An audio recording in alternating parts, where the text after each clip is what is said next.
What's good, everyone on YouTube? This is Very Meloman, and welcome to my showcase of, well, pretty much every available classic EnaiSiaion mod that's now available on PlayStation 5. We're not going to be talking about his new suite of mods because not all of them have been ported yet, but if you want to get the general, exact EnaiSiaion experience that PC users have had for a very long time now, you don't need to worry about that any longer because you can pretty much get the entire suite right now. Imperious, Races of Skyrim, makes the Races of Skyrim unique and diverse.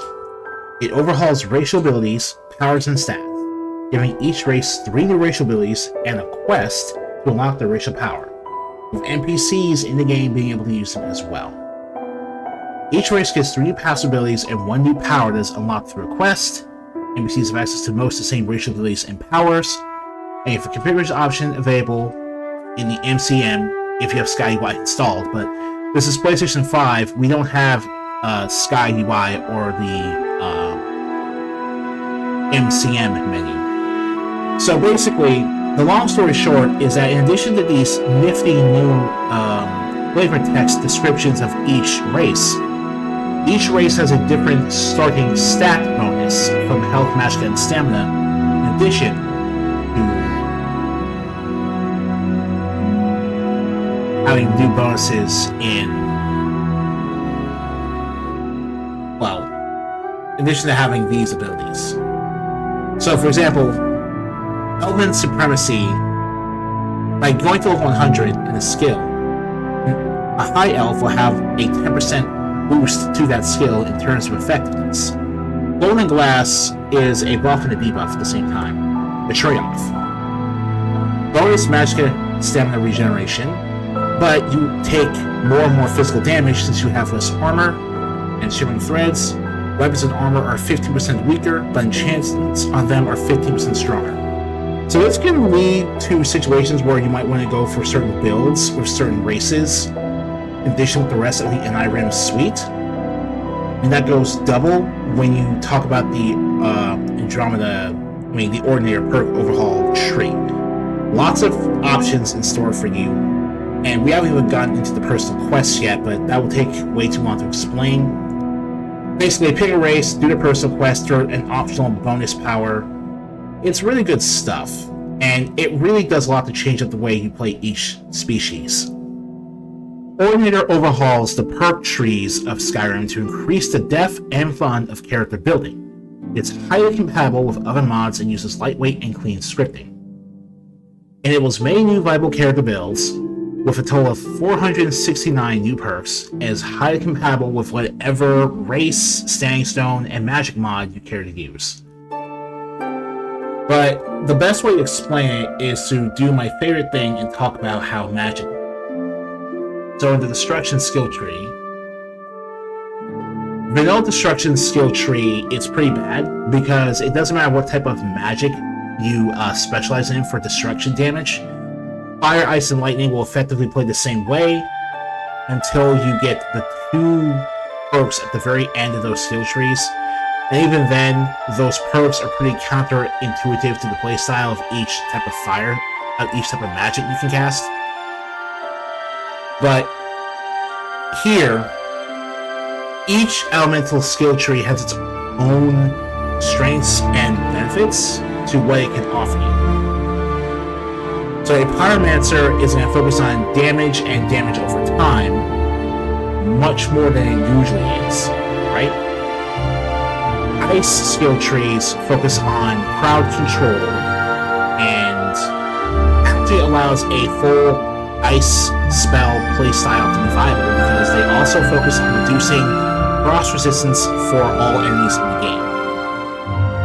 And finally, electricity focuses on incapacitation as well as burst damage.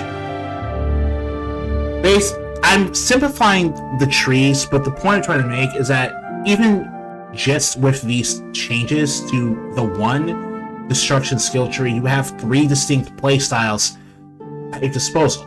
3 distinct builds you can focus your mage character on. And that's pretty much the case for all of the perk trees in Ordinator. It's a very nuts expansion of the type of builds that were possible in vanilla Skyrim. And it only gets more impressive from here as we go along the EnaiSiaion suite. Wintersun, Faiths of Skyrim, adds religion and worship. Pray, worship at shrines, and follow the tenets of your deity to strengthen your bond with the deity, and eventually reward you with divine strength. In addition to divines and Deja princes, the mod adds many of the deities from Elder Scrolls lore with their own shrines planted around the world space for you to discover.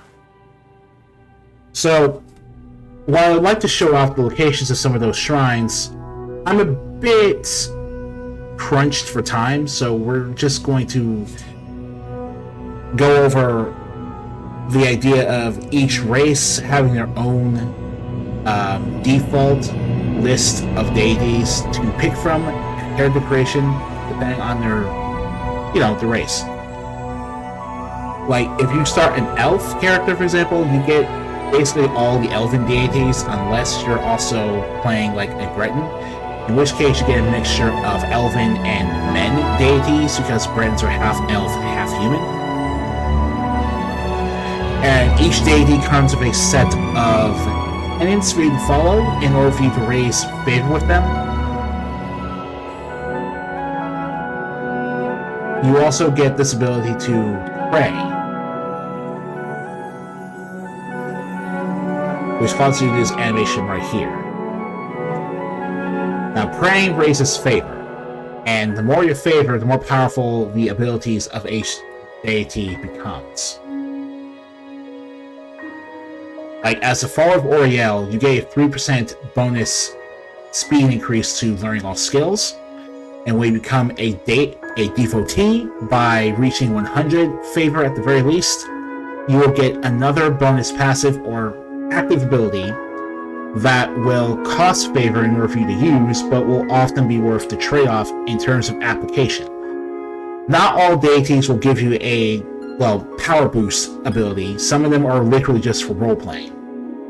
But ultimately, the point is, you can now further immerse yourself into Skyrim's various multi-deific cultures by picking one of the deities in the cultures for you to follow. And naturally, you can unlock more deities to follow by completing things like Deja quests or finding shrines located throughout the world. There's no reason you, as a Nord, cannot follow, for example, Oriel yourself if you find the proper shrine and then pray at that shrine in order to unlock Oriel as a deity to worship. Wildcat, Combat of Skyrim, is a streamlined yet full-featured combat. Makes combat more dangerous and visceral by increasing lethality, adding injuries and context-sensitive triggers, daggers, making combat AI more responsive and aggressive. Improves combat AI, attacks for opportunity, all that stuff, like parries, power attacks, timed blocking, faster combat.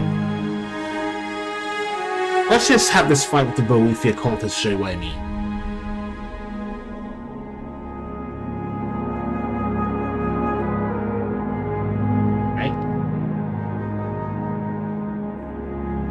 Ooh. Round 2 with the Boethia cultist.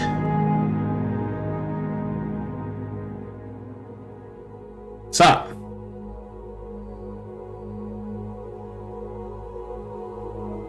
and they lost. Let's see. You can configure Wildcat by using that power. Dynamic combat.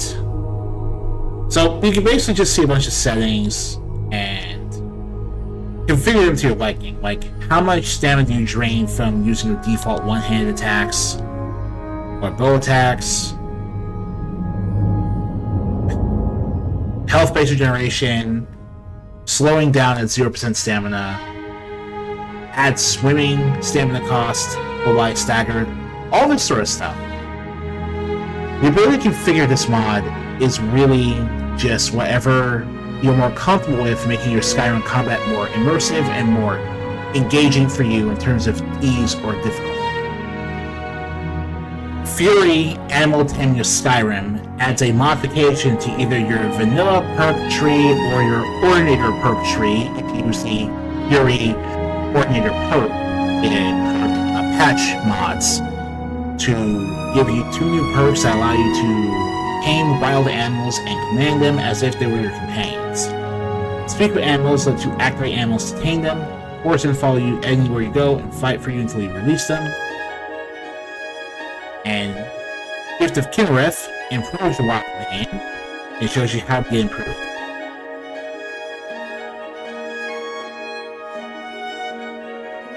Now we can speak with this animal.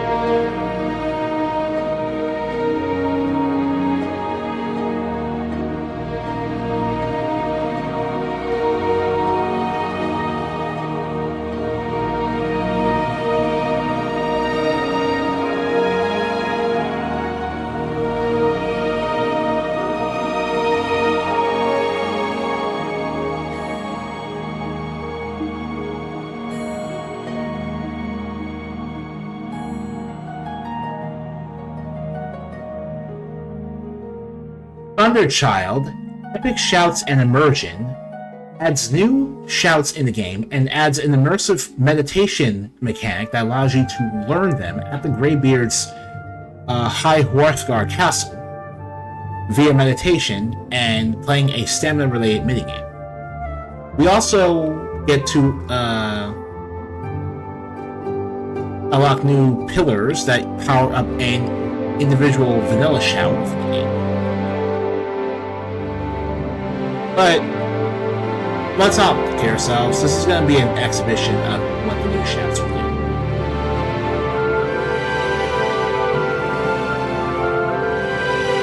This is Armageddon.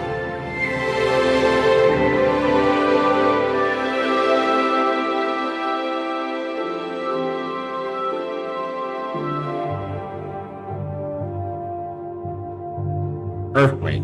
If you're wondering why I can spam these shouts so much, it's because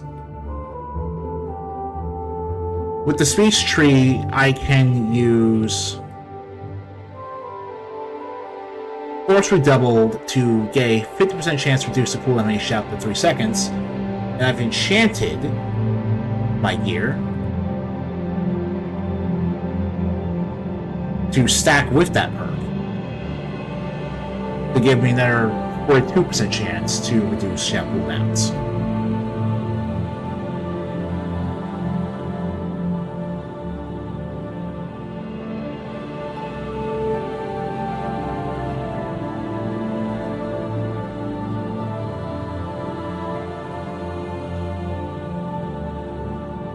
Vacation does that.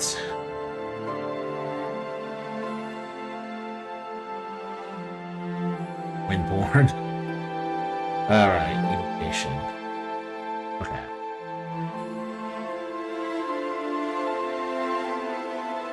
Geomagnetism does that. Sacrosanct is a vampire overhaul made to drastically update and drastically improve the feel, fun, and power level all vampire and vampire lore characters. Yes, all vampire characters. Even if you go the whole game without ever using the vampire lore, Sacrosanct will allow your vampire character, your regular vampire character. I can say that.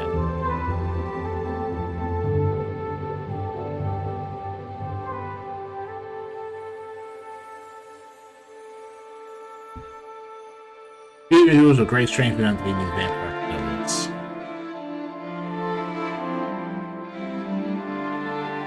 So you can see what we have here.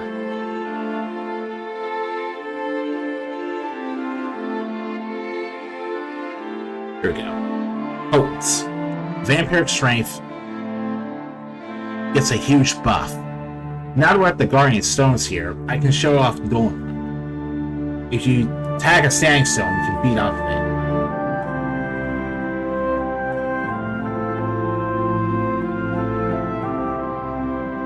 Your vampire charm returns here to feed. Growl, Werebeast of Skyrim, is a lightweight werewolf and werebear overhaul.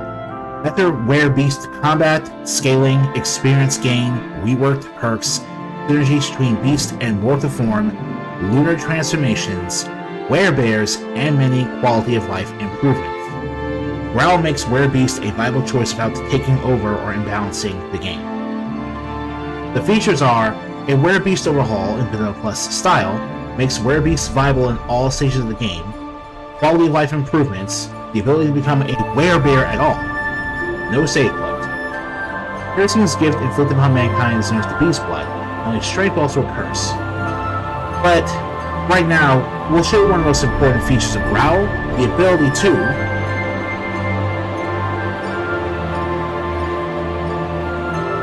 randomly get the ability to become a werebear or a werewolf at night. For reading this poem, from getting this dream to randomly show up when you sleep at a camp at night. You have to be outdoors or to get it. Horned figure beckons you from rocky outcropping, pack of wolves at his feet, reckons it was her scene for the man beast, and his hands shouts with crimson liquid. Drink the beast blood, become a werebear.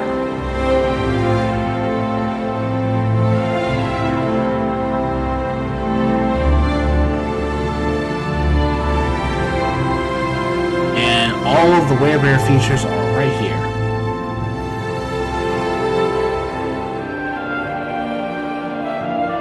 Just magnificent, honestly. Why a werebear instead of a werewolf?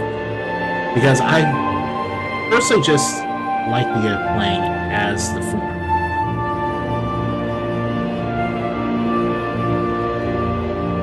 Summermyst adds a buttload of new enchantments for us to use in the game. I'm not going to bother giving you a summary of any kind of description because it's really self-explanatory. So, take 15% less damage to attacks and health while slow 25%. That is called Cheat Death. Gain more experience. That is called Increased Experience. Take up to 17% less damage from enemy attacks to further their health falls below 50%. That's called Imminent Victory. Bashing deals more damage. That is called Fortified Bashing. Circle of the Crucible. Gain soul energy when a living foe is killed, granting the soul burst power at 1000 soul energy. That's called Soul Harvest. Armor increase is called Fortified Armor. Necklace of the Betrayer. Fortified Critical Strikes. Being struck by a Fire, Frost, or Shock spell or effect reduces damage to an element by 15%. Or 5 seconds. That is reactive barrier. Fortified power attacks. Ring of Glory heals allies. Ring of Bounty gives you a chance to loot an additional magic item for the people you destroy. The Magic Find enchantment. So, Necklace of the Lost and Ring of Glory can actually be put on, let's say R, and you'll be perfectly fine with using them.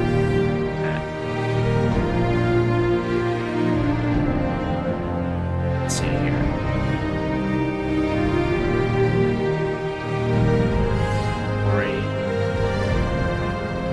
250 points of health and stamina. There's the Immortal Ghost right there. Yeah, so really, the Immortal Ghost by itself is just super handy because it's like having an extra follower or summon. I don't have anything else to say about Summermyst and its additional enchantments besides, experiment with the new enchantments to enhance either pre-existing unmodded builds or bring out even more potential for your modded builds. So this is going to be my demonstration of Apocalypse Magic of Skyrim and some of its many new spells, specifically its master level spells, but we're also going to throw some expert level spells in here too. From alteration, we'll have League Step, which gives you 50% faster sprinting, less stamp spent while sprinting. And Wind Running is the master ability to sprint across thin air and give you immunity to fall damage for half a minute.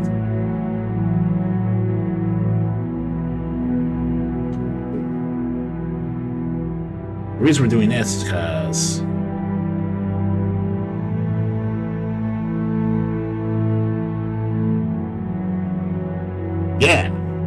There you go. We are basically flying. We are basically flying. Basically just flying all over the place. In order to get to our next location.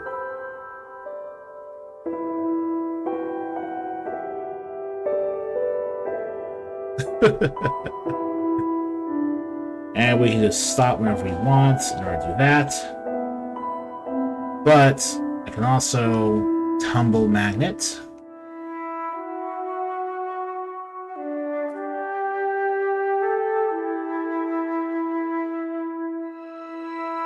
In order to do that.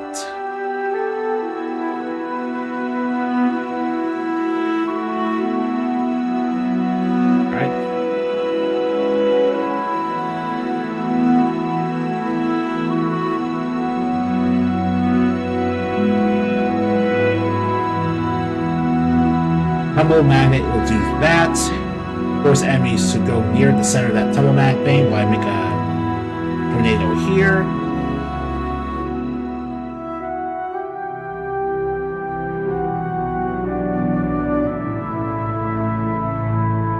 Create a tornado over there that sucks in enemies from afar. And anyone that's not directly caught in the wave will take damage.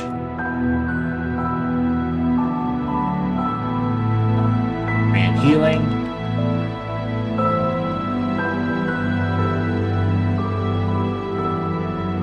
Apocalypse.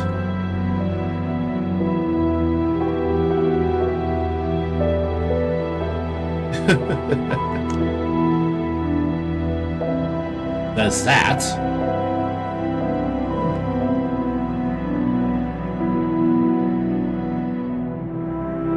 And because I feel like showing off at this point, I'll also use control weather.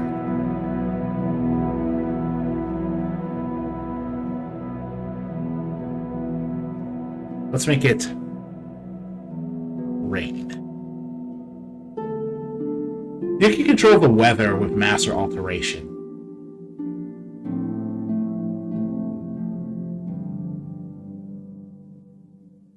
But we have one last opponent to beat. And we beat them with Forbidden Sun. Apocalypse drastically changes how you progress throughout Skyrim as a mage. The possibilities of what you can do with this... Oh, by the way, this spell is called Selfless Maelstrom. It's another master level alteration spell. Makes everything lower its magic resistance around you. Makes your magic damage even more powerful. Apocalypse is just insanely fun if you're playing as a mage, man.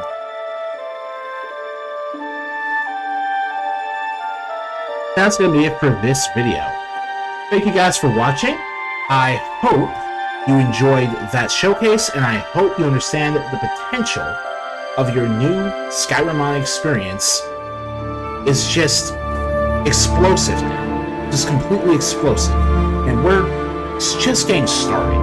We're done with the suites. From now on, it's just going to be general showcases of mods that will be ported to PlayStation week after week. This is Very Middleman signing off. Have a good day.